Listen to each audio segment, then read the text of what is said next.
beautiful people, it's Tine again and welcome back to my channel.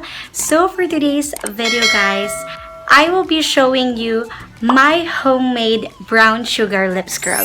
So if you guys are interested, then please keep on watching. So this homemade brown sugar lip scrub guys, I've been using it for quite some time now.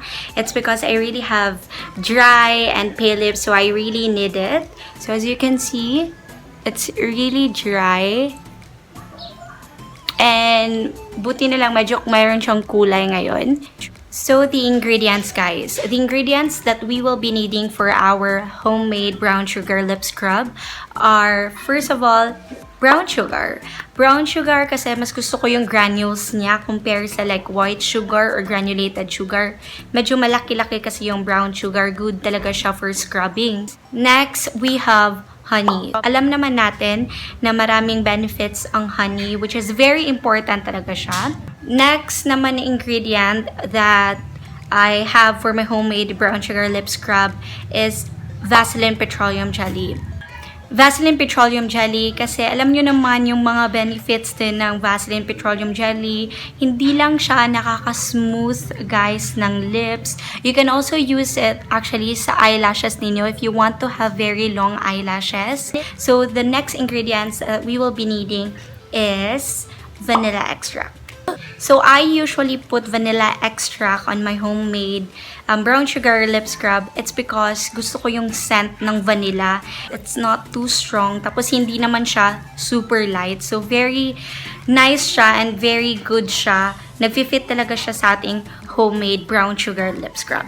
So let's start with the application guys. I already have here my homemade brown sugar lip scrub. So it should look like this, okay? Pag minix nyo siya. Dapat hindi siya super watery. Hindi rin siya super dry. Yung parang enough lang siya. Tapos maririnig nyo pa rin yung granules or yung brown sugar pag ginaganyan. So dapat ganyan yung consistency niya, okay?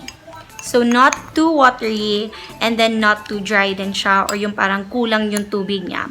So, I will also put in the description box below measurements of my homemade brown sugar lip scrub para hindi naman kayo matsaka kung paano ko siya ginanyan. So, mix nyo lang talaga siya. Well, pwede lang kung sino yung mauna, basta mix nyo lang siya all together. And dapat ganyan siya. Okay? So, konti lang yung nilagay ko guys kasi ayoko namang maglagay ng tira sa ref. Gusto ko talaga, nagme-make ako ng new every time naglalagay ako ng lip scrub, okay? So, as you can see, I'm not wearing too much makeup. I just did my eyebrows. And then, I did put a little eyeshadow on my eyelids. And then, yan lang. Diba?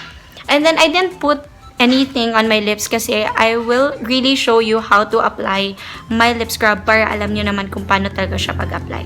So, malapitan tayo guys. I'm so sorry about my face. Ayan, meron akong pimple dito but that's fine. Para din naman siyang mole ko eh. Kasi sobrang rami kong mole sa face. Diba? Sobrang rami. Yung pimple ko parang mole ko na rin siya. Ayan.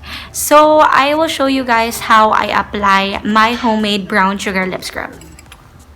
You can actually use your finger. You can also use cotton buds while doing this application. But in my case, I just use my teaspoon or my fingers. But make sure if you use your fingers, guys, malinis yung finger niyo, guys, ha? Nag-wash kayo or nag-sanitize kayo ng mga fingers niyo. Okay, so let's apply this. Okay, so I'm gonna get like this lang. Yan. Konting-konti lang talaga. Okay, yan. Tapos, I will put it on my lips. Okay.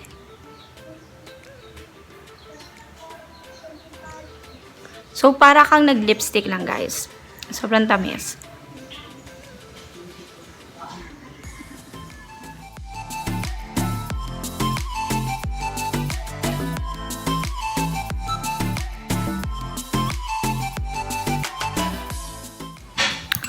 Okay, sobrang ang tamis, guys.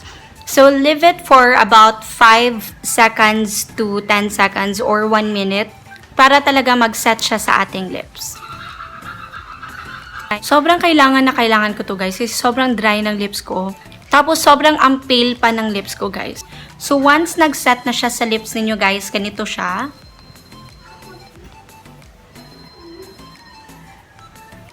Ayan.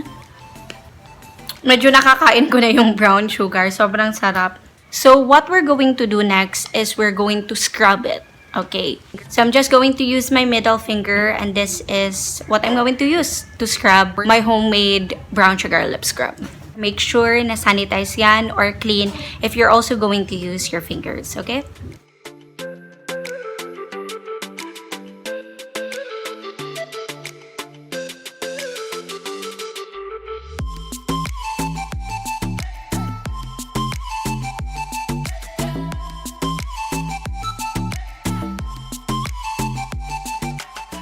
So, I'm gonna apply again another layer.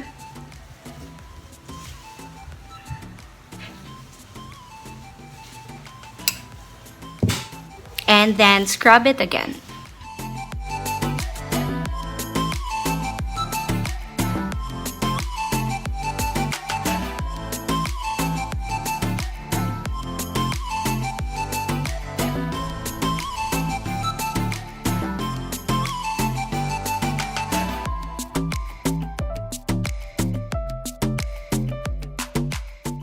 So while waiting for it to dry guys, I will be putting here the benefits of my homemade brown sugar lip scrub. So you can also pause it and then read it while waiting for your lips to dry.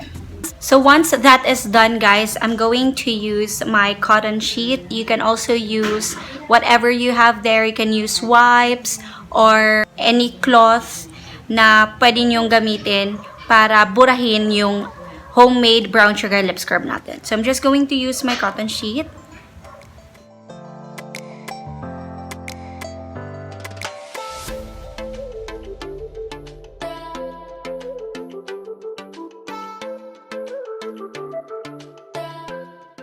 So as you can see guys, nagkakulay na yung lips ko compared talaga kanina.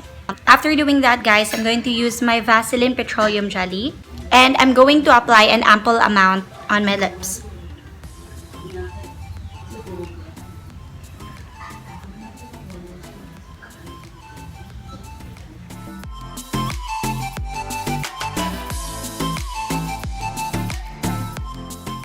And we're done. I hope you guys like it. If you do, make sure to give this video a big thumbs up.